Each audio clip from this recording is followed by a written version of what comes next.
ನಾವು ಫ್ರೀಕ್ವೆಂಟಾಗಿ ವೀಕ್ಲಿ ಟೆಂಪಲ್ಗೆ ಬರ್ತಾ ಇರ್ತೀವಿ. ಬಟ್ ಬೇಗೂರು ಟೆಂಪಲ್ ಅನ್ನೋದು ಬೆಂಗಳೂರಲ್ಲಿ ಓಲ್ಡೆಸ್ಟ್ ಟೆಂಪಲ್ಲು. ಬೆಂಗಳೂರು ಅನ್ನೋ ಹೆಸರು ಸ್ಟಾರ್ಟ್ ಆಗಿದ್ದು ಈ ಬೇಗೂರಿನಿಂದನೇ.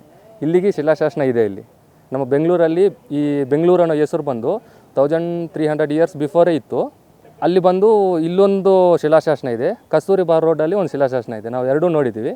ಬಟ್ ತುಂಬ ಹಳೇ ದೇವಸ್ಥಾನ ಇದು. 1300 ಇಯರ್ಸು ಗಂಗರು, ಚೋಳರು, ಅರಸರು ಇವರೆಲ್ಲ ಆಲಿಸಿ ಈ ದೇವಸ್ಥಾನ ಕಟ್ಟಿದ್ದಾರೆ.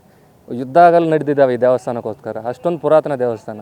ಇದು ಪವರ್ಫುಲ್ ಪಂಚಲಿಂಗೇಶ್ವರ ದೇವಸ್ಥಾನ ಅಂತಾರೆ, ನಾಗೇಶ್ವರ ಸ್ವಾಮಿ ದೇವಸ್ಥಾನ ಅಂತಾರೆ.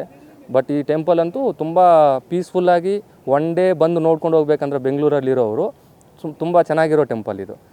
ಬಂದು ನೋಡಿದ್ರೆ ಗೊತ್ತಾಗುತ್ತೆ. ಇಲ್ಲಿ ಶಿಲಾಶಾಸನ ಇದ್ದಾವೆ, ಎಲ್ಲ ಇದ್ದಾವೆ, ಸೂಪರಾಗಿರುತ್ತೆ. ಬಟ್ ಪೀಸ್ಫುಲ್ಲಾಗಿರುತ್ತೆ ಈ ಟೆಂಪಲಲ್ಲಿ ಬಂದ್ರೆ. ನಾವು ನೋಡ್ಬೇಕಂದ್ರೆ ಈ ಟೆಂಪಲು ಮತ್ತು ಪಕ್ಕದಲ್ಲಿ ಬೇಗೂರು ಫೋರ್ಟ್ ಇದೆ, ಅದು ಅಲ್ಲಿ ಬಂದು ವೇಣುಗೋಪಾಲ ಸ್ವಾಮಿ ದೇವಸ್ಥಾನ ಇದೆ. ಅದು ಒನ್ ಡೇಯಲ್ಲಿ ಬಂದ್ರೆ ಒಂದು ಜಸ್ಟ್ 2 ಕಿಲೋಮೀಟರ್ ಡಿಸ್ಟೆನ್ಸ್ ಇದೆ ಅಷ್ಟೇ. ಚೆನ್ನಾಗೇ ನೋಡ್ಬೋದು.